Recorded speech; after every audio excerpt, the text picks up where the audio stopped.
you can email me through EasySpeak, and I will be more than happy to guide you through finding your path. Be that as it may. Yes.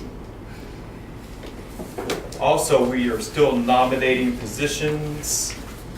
And Justin, we just assumed that you wanted to take the treasurer's position for the next term. Next rest of your life. Yeah. Oh, no, that's not quite right. But the positions that remain are Vice President Education, Vice President of Membership, Vice President of Public Relations, Secretary, and Sergeant at Arms. Those are the 4 open positions. If you have any questions about what those entail, we can go over that a little bit as the educational overview if someone would like to know. But we'll do this for a few more weeks before we wrap it up. And, by the way, if you don't decide to be in there, we might just nominate you anyhow. Voluntold, is that the word? Voluntold? Yeah, Yes. voluntold. Yes. That's the one. If there is no more club business, I'd like to introduce a Toastmaster. And Toastmaster's been in the club for a few years. The Toastmaster for today is Maurice Heidelberg.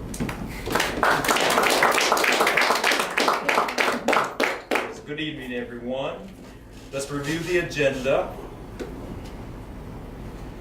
First, I will like to go over the roles. The first one we'll go over is the general evaluator, and that's Toastmaster. Okay, Toastmaster. Okay, as a Toastmaster, I am the MC of the meeting, and I'll introduce each role, each speaker, and that's the sum of it. Now for the general evaluator, which is Mike. All right, hello, fellow Toastmasters and guests. I'm Mike, and I'll be acting as the general evaluator, where I will give a concise summary at the end of the meeting, kind of highlighting some great things about this meeting, some things that we might want to work on, that we may want to implement in future meetings. Toastmaster. Next will be the timer, which is Justin. Okay, so the timer times everyone's speech, and then we have a series of cards that go up to indicate how you're progressing through your speech. So when you've reached the minimum time for your speech, you get a green card. When you reach the medium time for your speech, you get a yellowish card, whatever it is. And then when you've reached the maximum, you get a red card. And depending on the type of speech that you're giving is the duration of the speech. So if you're doing a table topic, for example, which guests of the club might do a table topic is 1 to 2 minutes. So you get a green card at 1 minute, and a yellow at 1.5 minutes, and then a red at 2 minutes. All right, thanks, Justin. The grammarian for the evening will be Rosemary. So as grammarian, which I just used a crutch word, I note all the crutch words you use, such as so, and also I will monitor if you use the word of the day. You get points for that. And I think that's about it, right? Oh, and if you would like to be made aware of when you are using crutch words, just let me know and I can use this little clicker where it's provided. So It's voluntary. yeah, just let me know or I'll ask when you're. Okay, and the word of the day, which we went over before the meeting started, is aphorism, a concise statement of a scientific principle, typically by an ancient classical author, and also a pithy observation that contains general truth. An example of that is, if it ain't broke, don't fix it. So, whoever the speakers are, or the table topic speakers, if they can work that in, they get brownie points. Do we have a table topics master? Lawrence, right? I can do that. I'm doing a speech, but I can do that too. That's not a problem. Can you introduce that second? Table Topics is the best. Table Topics is the best part of this program. This is spontaneous speaking. Basically, as you're coming up to the lectern, you will be given a topic. Then you get an opportunity to speak on that topic for 1 to 2 minutes. Now, of course, if you don't make it to 1 minute, we're not going to beat you over the head with something. Or if you go over, we may eventually try to stop you. So it's a really good system because in the real world, you're living a table topic, right? If you meet somebody at a social event, it's a table topic. You got to find something to talk about, right? So you develop the ability to think on your feet. And it's really good in business because if you happen to hop on the elevator and your boss gets on right behind you and says, "Hey, Rosemary, how's it going with that project?" And then you're sitting there going, well, yeah, it's kind of good. We're doing something, and ding, okay, well, send me an email. Well, of course, that's not very good. But of course, Rosemary, she would be in there, she'd say, "Oh yeah, we're doing really great, and Diego's got this thing written up, and we're going to have something on your desk on Thursday, and we think you're really going to like it." Now, when the boss gets off, he's going to remember her because she was very good. She was concise, she said what she had to say, it was good. So that's how table topics are valuable in the real world. All right, thank you, Lawrence. Which of his bit long? Did I pass my 2 minutes? Now, I will introduce the first speaker. The first speaker has been a Toastmaster, as he says, quote, since the last century. His first speech will be the icebreaker under the Pathways program. Our first speaker for this evening is Lawrence Crumpton.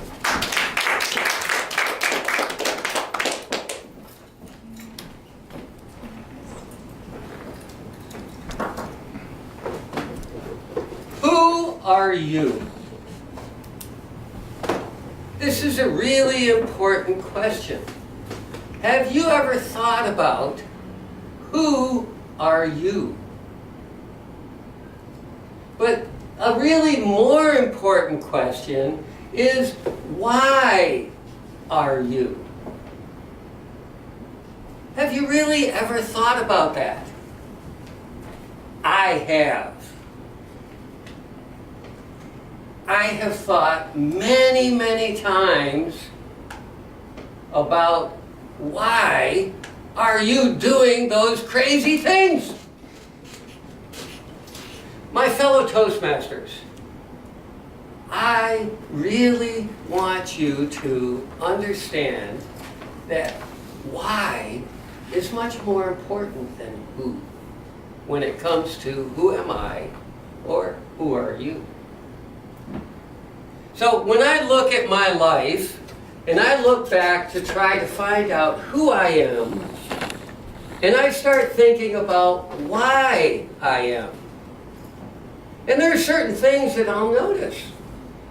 Like for instance, if I look at my religion, why am I following this religion? Most likely because that's the religion my mom took me to when I was a baby, and for most of my growing up years, I was in that organization. And I'm sure that's true with many people. Also, why do I have certain political views?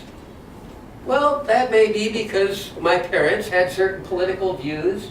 I was brought up in a certain culture that had basic views that are along a certain line. Now, why am I involved in certain cultural events? Why do I like certain kinds of music?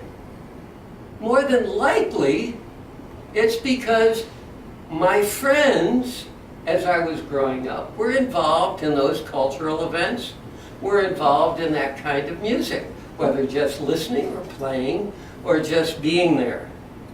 So why has a lot of implications. Now, the real question is, am I who I am, or am I what I have been created because of my environment in all those different circumstances? So why becomes critical?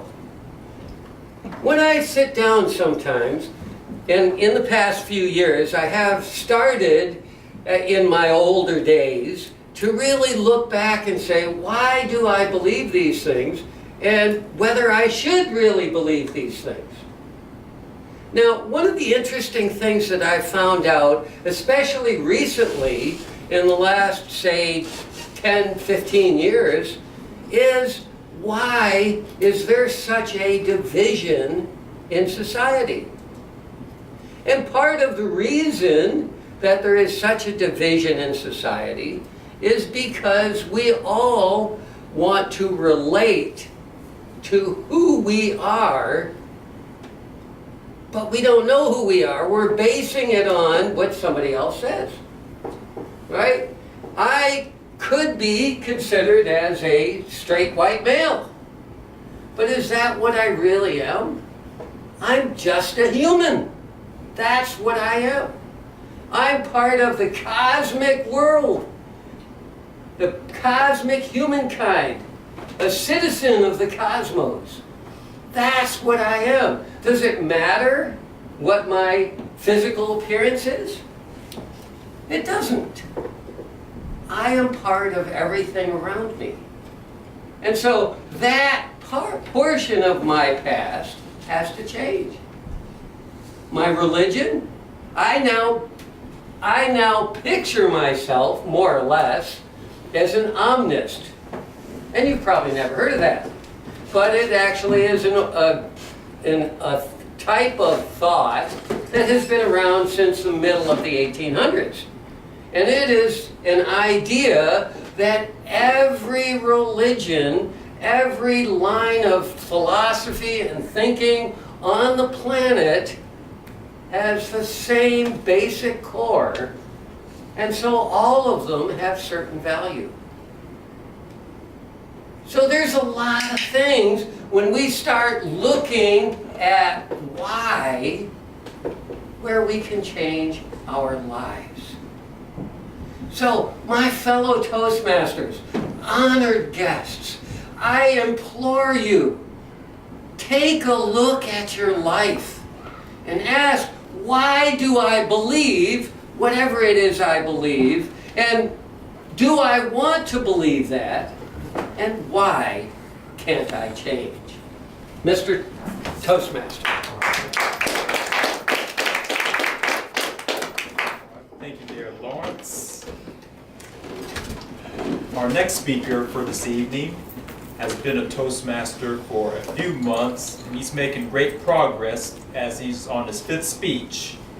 And the project is Your Body Speaks.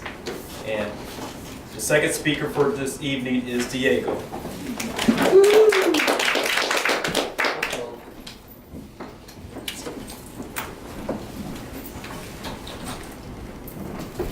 Yeah, plus we got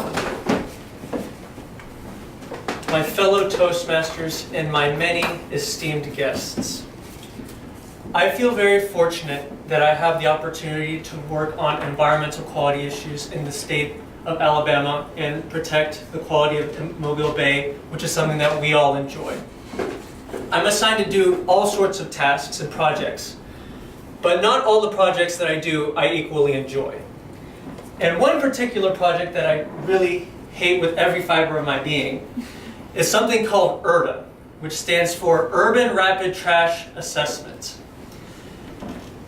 This is a project that's being funded for 2 years through a federal agency grant. And the previous winter months have made the project more tolerable because of the colder temperatures and the lack of bugs. Unfortunately, May has just taken place, and the extra features that come with a Mobile summer made this particular trip not as enjoyable as the other ones.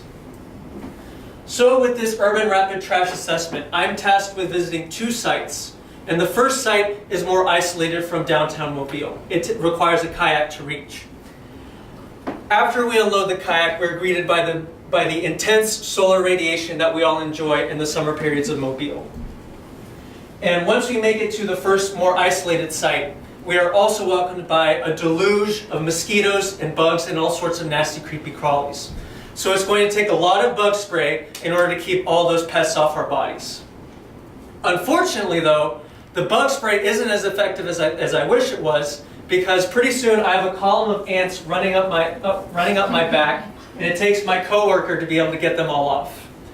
So besides the intense solar radiation and the bugs, I would say for the most part we made it through unscathed. Now, the second site is closer to downtown Mobile. And unfortunately, when you're closer to a city, the surrounding environment is also contaminated. And this part of the stream is no exception to that rule. Because once we arrived at this second site, we could see plenty of nasty visible things and also invisible things just by the smell of the stream alone. And while people like us don't necessarily enjoy the hot, intense summer, the plants really do. And they show that by extending their leaves as far as they can, which only means it's going to take more effort for us to be able to cut through the dense foliage in order to see if there's trash on the banks of the stream. Only more effort, more time in the sun, and more trash to keep an eye on doesn't make this a pleasant experience. I mentioned the water quality earlier, and like I said, there's plenty of visible contamination in trash and litter, but there's also plenty of invisible contamination through the chemicals that exist in that part of the stream. And fortunately, Baykeeper provides a particular piece of equipment that's called a trash picker, which is just a longer pole that doesn't make you need to bend over every 5 seconds in order to pick up every piece of trash that you see in the stream. But it comes with its own sets of problems too. Do you think our hands are designed in a way to handle constant squeezing every 5 seconds? No, it's not. It's not at all. Because after 5 minutes of doing this motion, you start to get cramps. So now my body's telling me, Diego, you need to stop what you're doing. You need to go back to the office and find something else to do because your body can't take the heat, and the way that you're stressing your body out is not making this any easier for me and my coworker. Although the trash picker comes in handy, I can't help but recognize the terrible contamination that's in the stream.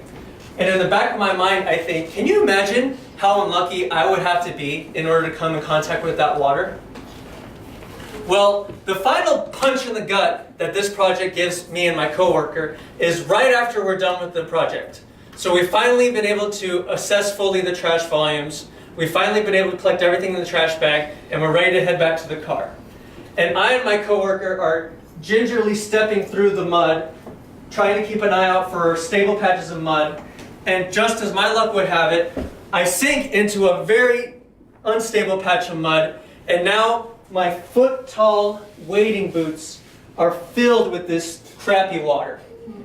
And if you listen very closely, you can hear the really, really, really disgusting noise of squish, squish of wet socks that are not only wet, but full of this really dangerous water that I wish no person, not even my greatest enemy, to have to put up with.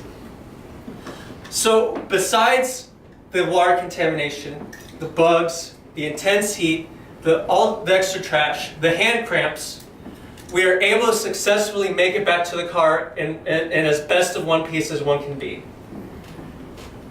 So why did I tell you this entire trial odyssey that I underwent in May?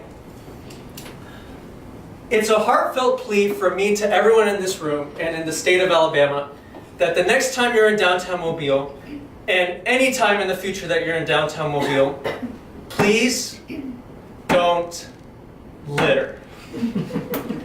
Because every time you put something on the soil or on the paved surfaces or on the sidewalk, I promise you it's going to end up in One Mile Creek, and I and my coworker have to go out in the hot June and in the July sun and have to pick up your trash.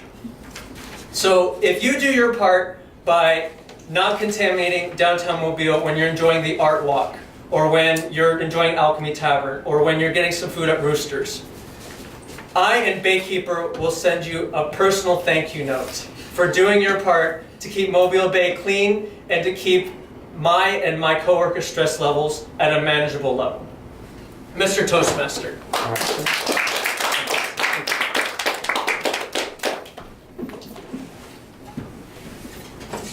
At this time, we will go into our table topics. And I accept this as an aphorism, even though it's not a formal statement, but table topics helps you to improve your communication. So now our table topics master for this evening is Lawrence.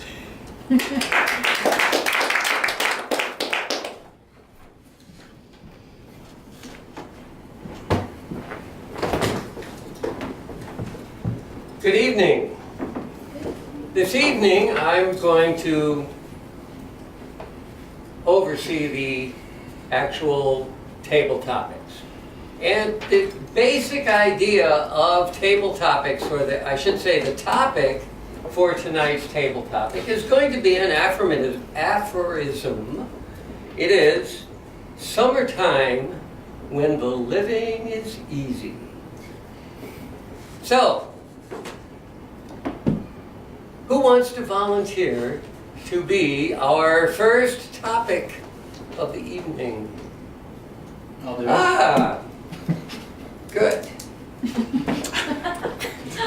Is summertime really living easy?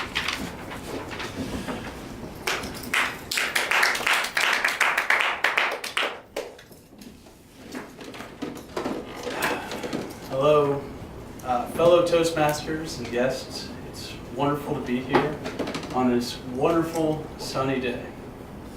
Most often I would reply to this question, is summertime really easy? Really the easy time to live? With a positive, absolutely.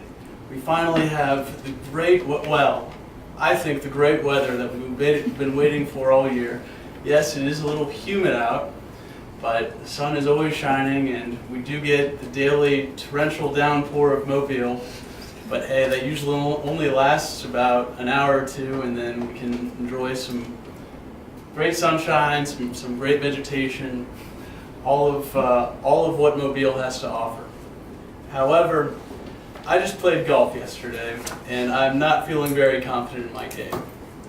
I went up to, this was a very easy, very short hole that I went up to, and there's this big old lake right between me and the hole.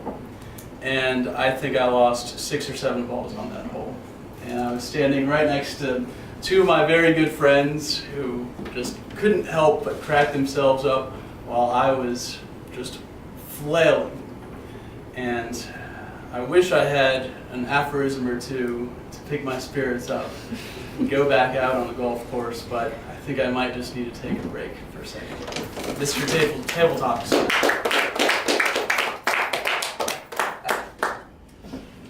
All right, do we have another volunteer? Well, to help some of our guests to volunteer if they want to, I'll give you the topic before you come in. But because Rosemary already volunteered, I'll ask her, what is your favorite summer activity? Can someone? I can do it. So, Rosemary, what is your favorite summer activity?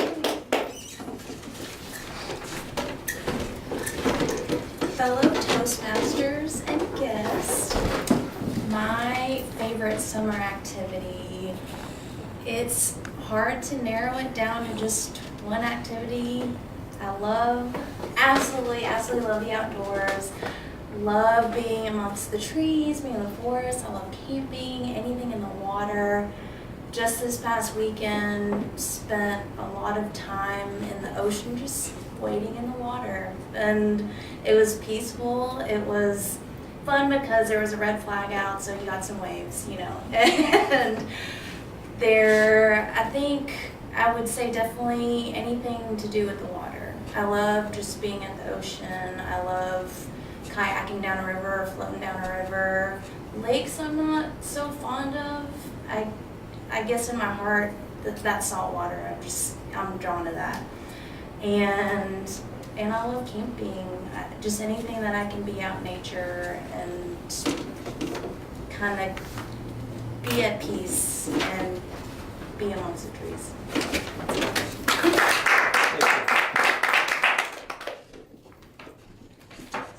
Great. So, we all know that summertime in the South can be just a little bit warmer than some other places. So, it's really important to protect ourselves, and we often protect ourselves by cooling down. So my next volunteer is going to get an opportunity to tell us about their favorite method of cooling down in the summertime. Maurice.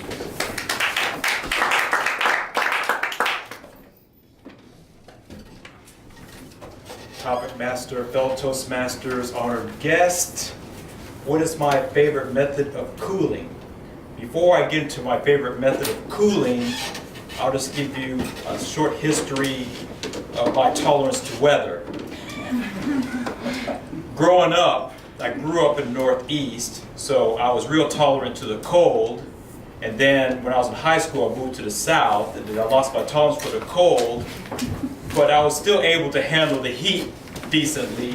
But over the past maybe 10, 15 years or so, as well as getting cold easy, because I lost my tolerance for the cold from not living up north, I seem to overheat easy now.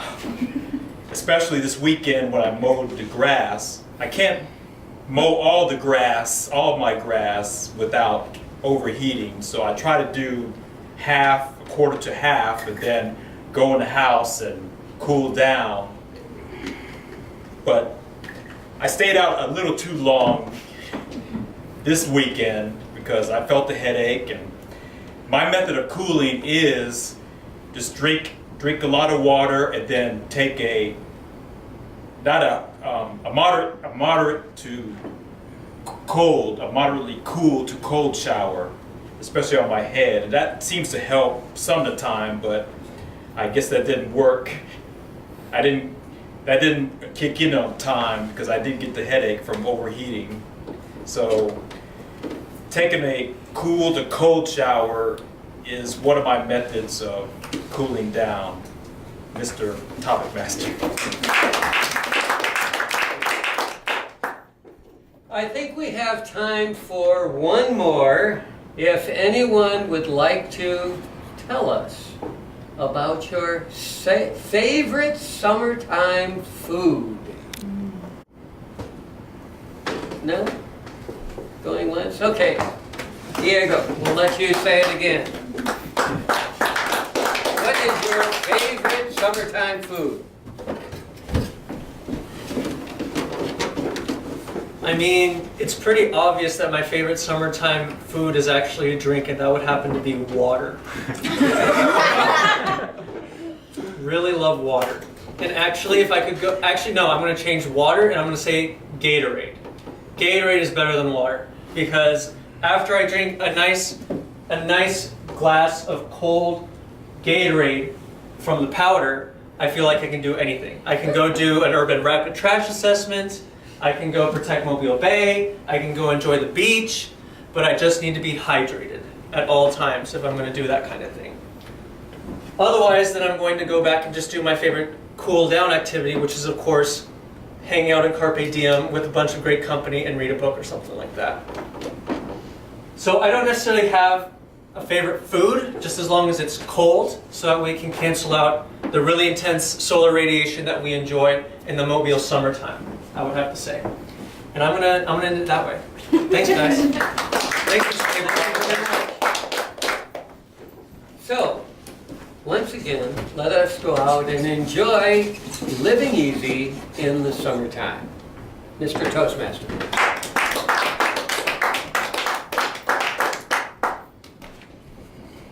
At this time, we will go into our evaluation period, and our general evaluator for tonight is Mike.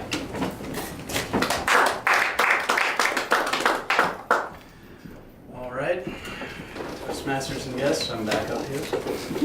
So I just want to make sure for the second evaluation I have Tom evaluating Diego. And for the first evaluation, it will be me evaluating Lawrence. So I welcome myself up to the lectern. Okay, so for the timer, I'm now beginning my evaluation. All right, so Lawrence came up here and he gave his icebreaker speech for the pathways, for the new Pathways program that we're going under now that just rolled out recently. I'm going to answer three questions that, well, I'm going to elaborate on three questions that Lawrence answered during his speech. And they are what, how, and so what. What? So, not many people try to tackle the famous question, what is the meaning of life in all their lives? And Lawrence did this in his very first icebreaker speech for Pathways. If that does not inspire newcomers to join Toastmasters, I don't know what will. And I thought he did a fantastic job. He posed some very important questions, some questions that I have not thought about at all. And I thought he really engaged the audience. He really came in and he posed these questions and he used vocal variety. He did a great job of conveying the importance of his speech. The second question is how, and how he did it was phenomenal in that, as I mentioned, he varied his vocal variety. He also moved back and forth across the lectern. He didn't stand stoic up here, seemingly preaching to the audience. I have a bad habit of doing that. But he did a great job of using different tones, of really showing his body gesture to convey the importance of the speech that he was giving. And last was so what? And this really comes back to the first what of the speech. He ended his speech giving or exploring his relationship to the cosmos. And I could not even really fathom that before Lawrence gave this speech. It was so entertaining, it was so engaging, asking all of these questions. And I thought he did a really great job elaborating. If there is any room for opportunity I could see in further speeches, it's that just the sheer magnitude of all these questions that Lawrence posed could be seen as difficult to rapture into a 4 to 6 minute speech. One great piece of advice that I was given by my former mentor at my last Toastmasters Club was to focus on really small topics for your speeches, because that's the only way you can really dig down and get everything out and really do a good job of covering all the bases. And that was really for me, because I had a bad habit of picking topics that were too hard to grasp. All that being said, I thought Lawrence did a fantastic job, and I'm very happy for the opportunity to give this evaluation. So thank you, fellow Toastmasters and guests. Now, acting as the general evaluator for this meeting, I'm going to welcome up Tom to evaluate Diego's speech.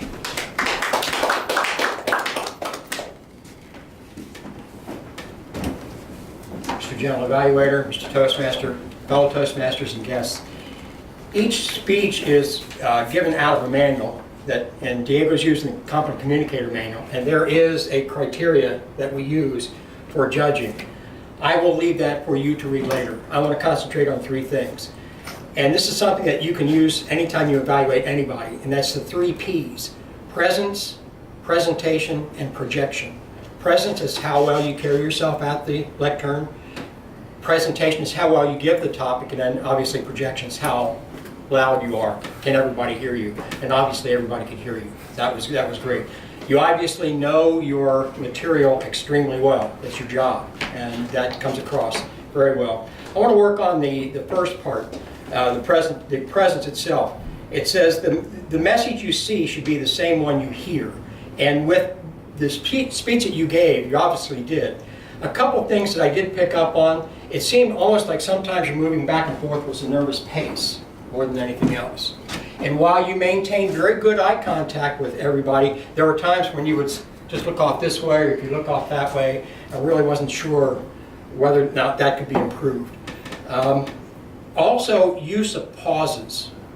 There were 2 parts in your presentation that I remember. One was in particular the hand picker. And I think the only thing you said about the hamburger is, everybody do this, or I forget the exact word that you used, but maybe slow down and describe that picker as if it were something human, something real, and the effect that it had on you might have improved that a little bit. The other thing, and this is not really anything that you can control, is in looking at your surroundings, the point at which you fell into the mud hole, you disappeared behind the podium, which I thought was pretty good, considering the environment that we're in. That was very well done. But sometimes that projecting yourself is not just how much movement you put into it as much as controlled movement, and making controlled movement work for you, and to draw the audience in, have them sitting on the edge of their seats waiting to see what you're going to say next. This is the second time that I've heard you speak, and the first time that I've evaluated you. I'm telling you, you've got one more speech and you qualify for the speech contest. And the next one won't be till the spring conference, which will be in Biloxi this year on the coast. So I look forward to seeing you compete in that contest, because you stand a chance to win it very, very well. That was very well done, Mr. General Evaluator.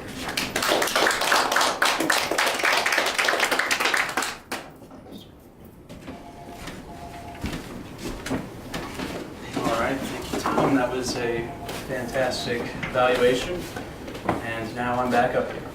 So I'm going to call on my evaluation team to give their reports. I'll start with Rosemary as the mayor. We had, I'm just gonna go through all the speakers. Lawrence with your icebreaker. You had by the way, I was really horrible with the clicking thing. You did not hear any clicks. I was like, oh, I heard it, and then it was just too late. I was just a little slow. But anyway, you said so a few times, but it wasn't anything completely obvious. The train of thought made sense with that word, but you did use so a few times.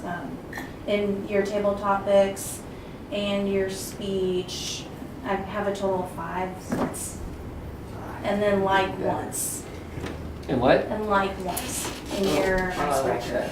And that was all I got for you, Lawrence. And then Diego, you used so 6 times in your speech, and then in your table topics, so 1 time, and that was all I got. And then for Maurice, I think you used the word aphorism there, and it was good effort. I appreciated it. And in your table topic, you said so twice. Okay.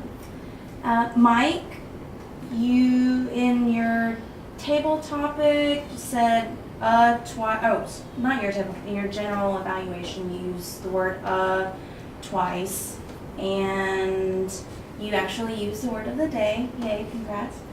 And you used the word so 5 times in your general evaluation as well. And for me, I said, you know, and stretching it out a bit. Then for Tom, in your general evaluation, said a few times, 3 times, and twice. That's it. And that completes the Marian's evaluation. All right, thank you, Rosemary. And I'll ask Justin for the timer's report. Sure, everyone did a good job on the times. On the speeches, Lawrence started. He had a 5-minute and 34 speech on a 4 to 6 minute duration, so right there in the middle, a little past the middle. Diego on a 5 to 7 minute speech spoke for 6:26. And then moving on to the table topics. The table topics are a tricky one. Sometimes I have a hard time even getting that 1 minute on a table topic. But Mike, you did a 1:31 and a 1 to 2 minute table topic. Rosemary, 1 minute and 10 seconds. Maurice, 1:44. And Diego, just a bit short, 53 seconds. And then on the speech evaluations, which are 2 to 3 minute speeches, Mike spoke for 2 minutes and 50 seconds, and Tom for 2:36. And that's the timing report. Okay, thank you, Justin. All right, and last, I will give give my general evaluation of the meeting. All right, so I'll start with the one negative that I believe we had, and we did start 4 minutes late, which is tough. We didn't have a meeting last week. We had to fill more roles than usual to start this meeting, so I don't want to excuse that, but it was a bit more hectic than usual. We also didn't have a whole lot of members here, but honestly, we had so many guests, it was fantastic. But I'll get to that later, because that was great. Now on to the positives, and given that we didn't have so many members here, I thought we did a fantastic job of jumping in and wearing more hats than one. You probably are all pretty sick of me talking up here by now, but I thought we did a great job of Lawrence doing table topics as well as a speech. I thought we did a great job of really filling all of these roles, and that is one part that I really love about this club, just the enthusiasm that our members have. And I thought it was also great that Tom was able to join us for this meeting, and it was really a great enjoyment to hear you evaluate Diego. And what you noticed in Diego's speech is something that I think us members really have all noticed, that in just a few short months you've come a long way. And I think it's this enthusiasm that really makes this club special. But the most important part of this meeting, the greatest part, is just the great number of guests that we have. And I'd like to thank all of you for coming out. I think we all certainly get a lot out of it. It's a good reason to look forward to a Monday, to really come out and really work on our public speaking. And we hope you all come back, do this every Monday, and we'd love to hear what you think about this meeting. But with that, all in all, I think this was a pretty fantastic meeting, and next week we're going to really try to start on time. And with that being said, I'll turn this back over to Maurice as our Toastmaster.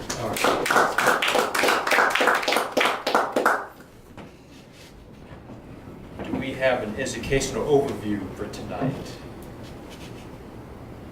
If you need to, I can go over some of the presidential roles and the different roles, or give a presentation on some of the officers, if you want. If you'd like to.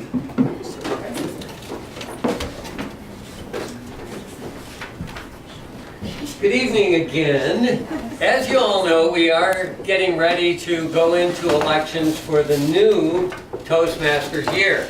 That means that we are looking for people to volunteer for leadership roles in Toastmasters. Now, there are a lot of positions that are available. Of course, the president is the person who is basically responsible for everything that goes on in the meetings and between the meetings to make sure that everything runs smoothly.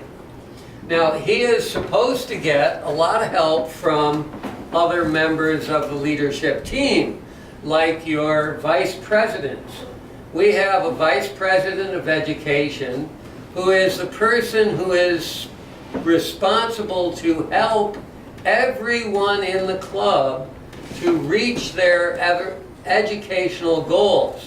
In fact, he is also there to help people decide on what are going to be their educational goals. We have a vice president of membership whose main responsibility is to develop programs that are going to help to increase membership.